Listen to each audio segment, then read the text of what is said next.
नमस्कार। कहानी संसार में लीजिए सुनिए। हिंदी के प्रसिद्ध कथाकार और नाटककार जयशंकर प्रसाद द्वारा लिखित कहानी चित्तौड़ उद्धार। वाचन स्वर मेरा यानी अनुराग चौधरी का है। दीपमालाएं आपस में कुछ हिल हिलकर इंगित कर रही हैं, किंतु मौन है। सज्जित मंदिर में लगे हुए चित्र एकटक एक दूसरे को देख रहे हैं, शब्द नहीं हैं। शीतल समीर आता है, किंतु धीरे से वातायन पथ के पार हो जाता है। दो सजीव चित्रों को देखकर वह कुछ नहीं कह सकता है। पर्यंक पर भाग्यशाली मस्तक उन्नत किए हुए चुपचाप बैठा हुआ युवक स्वर्ण पुतली की ओर देख रहा है, जो कोने में निर्वात दीपशिखा की तरह प्रकोष्ठ को आलोकित किए हुए है। नीरवता का सुंदर दृश्य, भाव विभोर होने का प्रत्यक्ष प्रमाण स्पष्ट उस गृह में आलोकित हो रहा है। अकस्मात गंभीर कंठ से युवक उद्वेग में भरकर बोल उठा, सुंदरी, आज से तुम मेरी धर्म पत्नी हो, फिर मुझसे संकोच क्यों? युवती कोकिल स्वर से बोली, महाराजकुमार, यह आपकी दया है जो दासी को अपनाना चाहते हैं, किंतु वास्तव में दासी आपके योग्य नहीं है।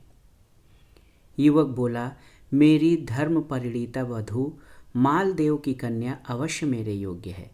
यह चाटुक्ति मुझे पसंद नहीं। तुम्हारे पिता ने, यद्यपि वह मेरे चिर शत्रु हैं, तुम्हारे ब्याह के लिए नारियल भेजा और मैंने राजपूत धर्मानुसार उसे स्वीकार किया। फिर भी तुम्हारी ऐसी सुंदरी को पाकर हम प्रवंचित नहीं हुए और इसी अवसर पर अपने पूर्व पुरुषों की जन्मभूमि का भी दर्शन मिला। उदार हृदय राजकुमार, मुझे क्षमा कीजिए।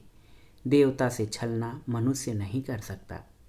मैं इस सम्मान के योग्य नहीं कि पर्यंक पर बैठूं, किंतु चरण प्रांत में बैठकर एक बार नारी जीवन का स्वर्ग भोग कर लेने में आपके ऐसे देवता बाधा न देंगे। इतना कहकर युवती ने पर्यंक से लटकते हुए राजकुमार के चरणों को पकड़ लिया। वीर कुमार हम्मीर अवाक होकर देखने लगे, फिर उसका हाथ पकड़कर पास में बैठा लिया। राजकुमारी शीघ्रता से उतरकर पलंग के नीचे बैठ गई।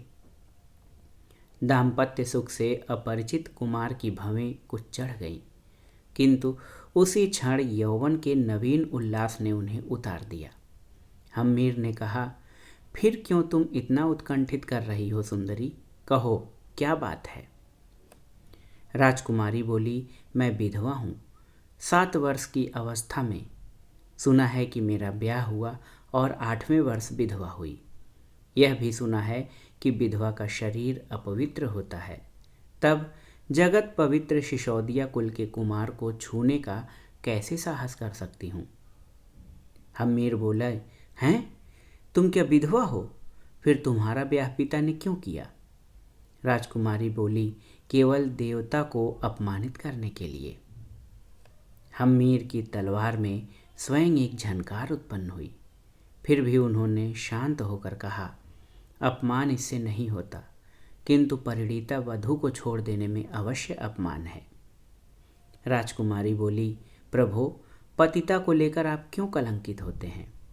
हम्मीर ने मुस्कुराकर कहा, ऐसे निर्दोष और सच्चे रत्न को लेकर कौन कलंकित हो सकता है भला?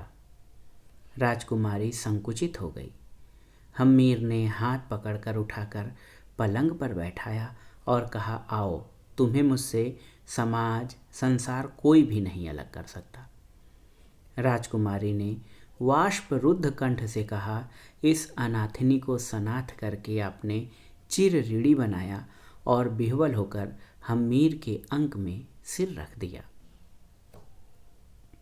कैलवाड़ा प्रदेश के छोटे से दुर्ग के एक प्रकोष्ठ में राजकुमार हम्मीर बैठे हुए चिंता में निमग्न हैं। सोच रहे थे, जिस दिन मुंज का सिर मैंने काटा, उसी दिन एक भारी बोझ मेरे सिर दिया गया। वह पितृव्य का दिया हुआ महाराणा वंश का राजतिलक है। उसका पूरा निर्वाह जीवन भर करना कर्तव्य है। चित्तौड़ का उद्धार करना ही मेरा प्रधान लक्ष्य है, पर देखूं ईश्वर कैसे इसे पूरा करता है।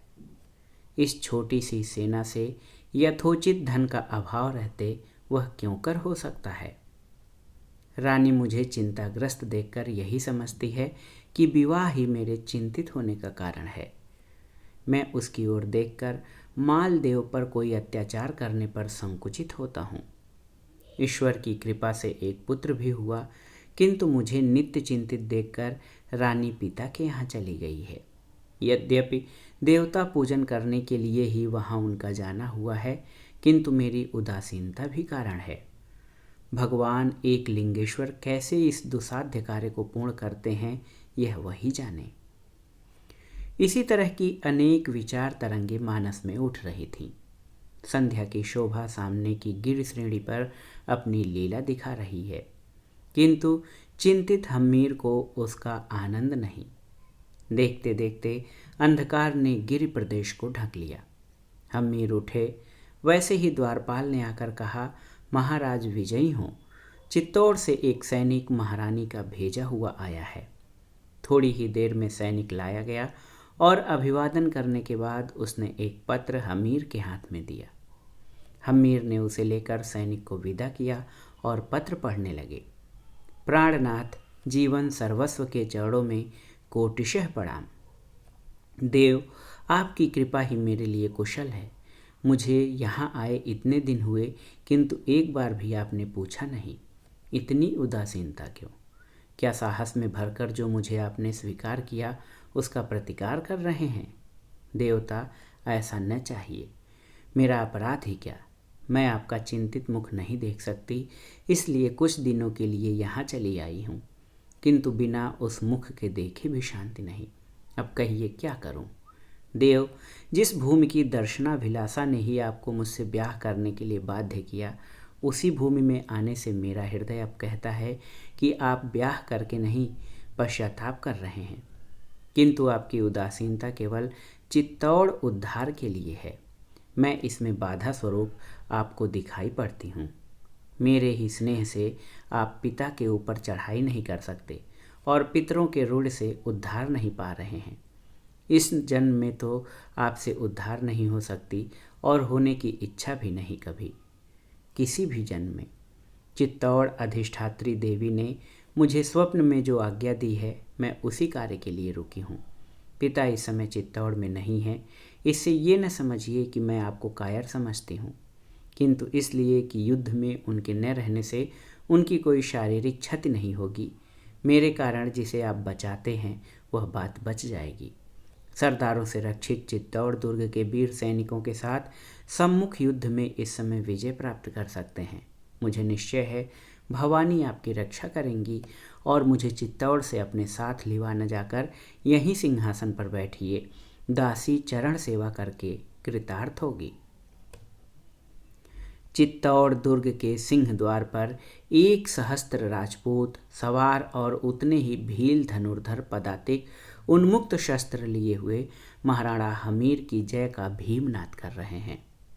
दुर्ग रक्षक सचेष्ट होकर बुर्जियों पर से अग्निवर्षा करा रहा है, किंतु इन दृढ़ प्रतिज्ञ वीरों को हटाने में असमर्थ है। दुर्ग द्वार बंद है। आक्रमणकारियों के पास दुर्ग द्वार तोड़ने का कोई साधन नहीं है। वे अदम्य उत्साह से आक्रमण कर रहे हैं। वीर हमीर कतिपय उत्साही वीरों के साथ अग्रसर होकर प्राचीर पर चढ़ने का उद्योग करने लगे, किंतु व्यर्थ, कोई फल नहीं हुआ। भीलों की बाण वर्षा से हमीर का शत्रुपक्ष निर्बल होता था, पर वे सुरक्षित थे। चारों ओर भीषण हत्याकांड हो रहा है। अकस्मात दुर्ग का सिंह द्वार सशब्द खुला। हमीर की सेना ने समझा कि शत्रु मैदान में युद्ध करने के लिए आ गए। बड़े उल्लास से आक्रमण किया गया, किंतु देखते हैं तो सामने 100 छत्राणियाँ हाथ में तलवार लिए हुए दुर्ग के भीतर खड़ी हैं। हमीर पहले तो संकुचित हुए, फिर जब देखा कि स्वयं राजकुमारी ही उन छत्राणियों की नेत्री है और उनके हाथ में भी तलवार है, तो वो आगे बढ़े। राजकुमारी ने प्रणाम करके तलवार महाराणा के हाथों में दे दी। राजपूतों ने भीमनाद के साथ एक लिंग की जय घोषित किया। वीर हमीर अग्रसर नहीं हो रहे हैं। दुर्ग से रक्षक ससैन्य उसी स्थान पर आ गया। किंतु वहाँ का दृश्य देखकर वह भी अवाक हो गया। हमीर ने कहा, सेनापति, मैं इस तरह दुर्ग अधिकार पा तुम्हें बंदी नहीं करना चाहता। तुम ससैन्य स्वतंत्र हो, यदि इच्छा हो तो युद्ध करो। चित्तौड़ दुर्ग राणा वंश का है, यदि हमारा होगा तो एक लिंग भगवान की कृपा से उसे हम हस्तगत करेंगे ही। दुर्ग रक्षक ने कुछ सोचकर कहा, भगवान की इच्छा है कि आपको आपका पैतृक दुर्ग मिले, उसे कौन रोक सकता है। संभव है कि इसमें राजपूतों की भलाई हो, इससे बंधुओं का रक्तपात हम नहीं कराना चाहते। आपको चित्तौड़ का राज सिंहासन सुखद हो, देश की श्री वृद्धि हो, हिंदुओं का सूर्य मेवाड़ गगन में एक बार फिर उदित हो। भील राजपूत शत्रुओं ने मिलकर महाराणा का जयनाद किया। दुंदुभी बज उठी। मंगल गान के साथ सपत्नीक हम्मीर पैतृक सिंहासन पर आसीन हुए।